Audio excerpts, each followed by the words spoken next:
नमस्कार मित्रों, आज आत्म उपनिषद सूत्र का पहले सूत्र का तीसरा और चौथा शब्द लेंगे। सूत्र था ओम तस्य निशि चिंतनम। अब आज है निशि चिंतनम। पूरे सूत्र को उद्धृत करने पर ओम तस्य निशि चिंतनम, तस्य उसका सतत स्मरण कीजिए, ऐसा एक शाब्दिक अर्थ है। निशि यानी सतत, बिना रुके। वैसा ही जैसे हमारी सांस चलती है, वैसा ही जैसा हमारा ब्लड सर्कुलेट होता है, वैसे ही जैसा हमारा दिल धड़कता है, यह है निशि। जैसे लगातार विचार आते और जाते रहते हैं, सतत, सातत्यपूर्ण गति। चिंतनम, चिंतन का अर्थ चिंता करना नहीं है, ना ही मनन करना है, यह है। और स्मरण करना नहीं है, इसका अर्थ है स्मरण रखना। और ये बहुत आसान है। अब देखिए, बड़ा मनोवैज्ञानिक सूत्र है ये। अगर ये ऋषि कहते हैं कि आप नाम स्मरण कीजिए, कि आप राम का नाम लीजिए या कृष्ण का नाम लीजिए, तो आप दूसरे काम नहीं कर पाएंगे, क्योंकि मन एक समय में एक ही काम करता है। क्योंकि ये नाम आपको लेने पड़ेंगे, स्मरण करने पड़ेंगे, और उस स्मरण को आपको उच्चारण करना पड़ेगा। ऐसे अवस्था में आप कैसी जिंदगी जी पाएंगे? संभव है? कई नाम स्मरण करने वालों से मेरी भेंट हुई, बहुत उग्र प्रवृत्ति पाई गई उनमें। क्यों? लगातार अग्नि जल रही है और उसका यूज कुछ नहीं हो रहा है, और आपके दूसरे काम वैसे के वैसे ही रह रहे हैं। अब वो एक भार रूप में बन गया है, एक आदत कि ना करो तो तकलीफ होती है, करो तो कुछ नहीं मिलता। इसलिए उदास चेहरे, उदास भाव, नैराश्य की भाषाएं। लेकिन ये उपनिषद कहता है कि आपको स्मरण करना नहीं, क्योंकि वो तो है ही, स्मरण रखना ही है। उस प्रेरक तत्व की वजह से ही तो हम काम कर पा रहे हैं, तो उसको अलग से नहीं करना है। जो भी काम करते हैं उसमें आप टोटलिटी रखो, पूर्णत्व रखो, तो उसका स्मरण हो जाता है। कितनी आसान चीज है। नाम स्मरण बहुत कठिन है, और वो कठिन इसलिए भी है क्योंकि एक प्रकार का वो हिप्नोटिज्म उत्पन्न करता है। देखिए, आप बच्चों को भी हम लोरी सुनाते हैं या वही चीज बताएंगे तो हम बोर हो जाते हैं, इसलिए उसको हम थपकी मारते रहते हैं, वो ध्वनि उसके अंदर गूंजती रहती है, कुछ समय बाद वो बोर होकर सो जाता है। हमें भी आप देखिए, आप कहीं भी चले जाइए जहां धार्मिक प्रवचन हो रहे हैं, वहां सबसे अच्छी नींद आती है, बोरियत रहती है, सो जाते हैं लोग। मेरे कुछ क्रिश्चियन दोस्त बताते हैं कि हम चर्च में जाते हैं तो हमको नींद बहुत तेजी से आती है, जितनी घर में नहीं आती उतनी उसी समय आती है। क्या कारण है? कारण यही है, स्मरण करना और स्मरण रखना। अब इसमें स्मरण रखने की बात है, ओ है ही, हर काम में आप टोटलिटी लाइए। पहला स्तर चीज ये है, चाहे आप छोटा सा छोटा काम क्यों ना कर रहे हो, क्योंकि हर चीज में आपकी ऊर्जा लग रही है। इवन देखने में आपकी ऊर्जा लग रही है, खाने में, पीने में, बोलने में, बताने में, सोचने में। थिंकिंग प्रोसेस वास्ट प्रोसेस है। जैसे जैसे हम बड़े होते जाते हैं, हमारे माइंड को एक ही भोजन लगता है, वो है विचारों का भोजन। तो इसलिए हम उसको खूब विचार देते हैं, हम खूब तनाव में रहते हैं विचारों की वजह से। छोटा बच्चा कम तनाव में रहता है, छोटा मन है, उतने विचार नहीं आते, उतना भूतकाल उसका तैयार नहीं हुआ है अभी जो उसको परेशान कर सके। हमारा भूतकाल बहुत तैयार हो चुका है, बाहर आ चुका है उसमें, इसलिए हम तनाव में रहते हैं।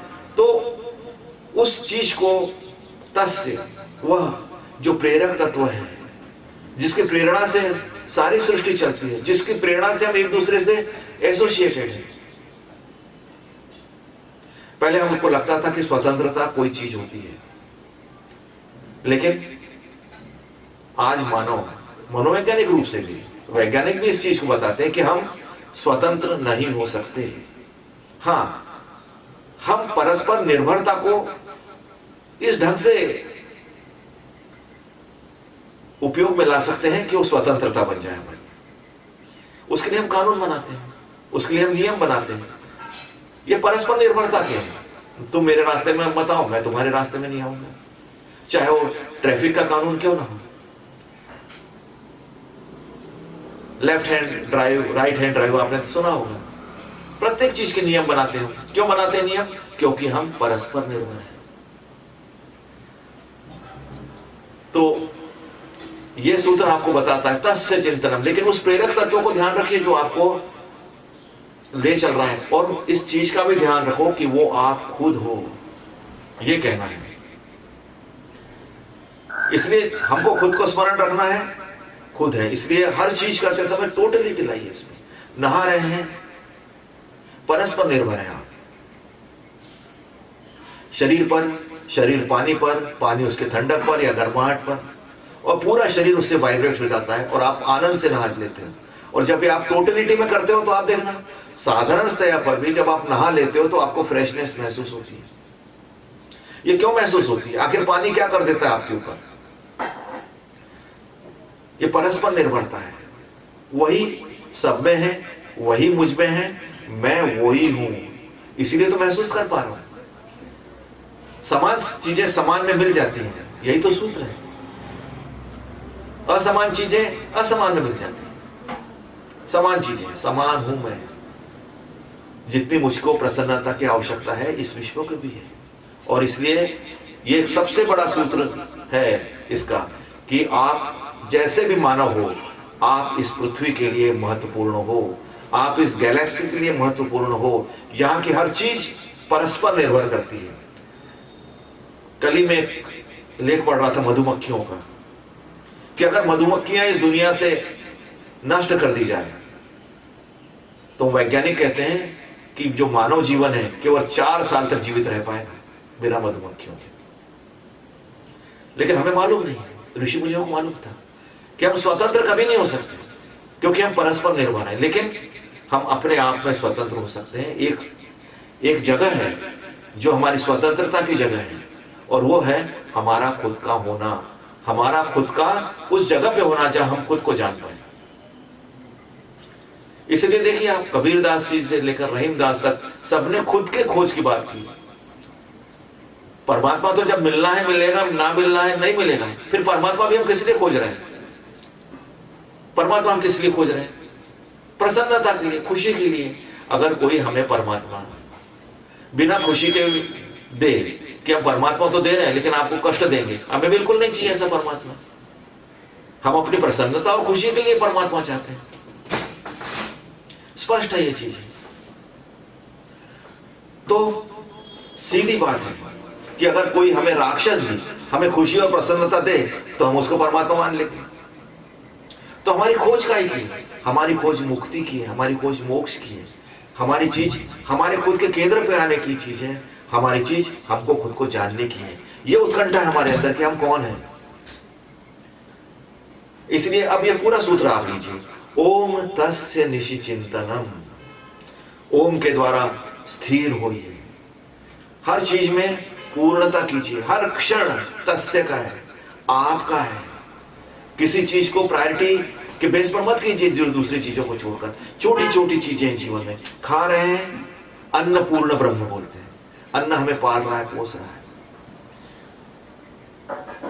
ज्ञान ले रहे हैं हम, ज्ञान दे रहे हैं हम। हर चीज में वो है, हर चीज में वो है। तो इस केंद्र पर पहुंचने के लिए हमें कुछ विधियों का सहारा लेना पड़ता है, और उसको वो पूजा के द्वारा बताते हैं। तो आज का सूत्र था ओम तस्य निशिचिंतनम ध्यानम। ये होता है ध्यान, ये होती है पहली सीढ़ी। उसके बाद फिर आवाहनम, आसनम इत्यादि आएगा। हमारे शब्द वही इस्तेमाल किए हैं ऋषि ने जो हमें रुचते हैं, जिनके बारे में हमें ज्ञात है, क्योंकि हमसे उसी भाषा में बात की जा सकती है जो हम समझते हैं।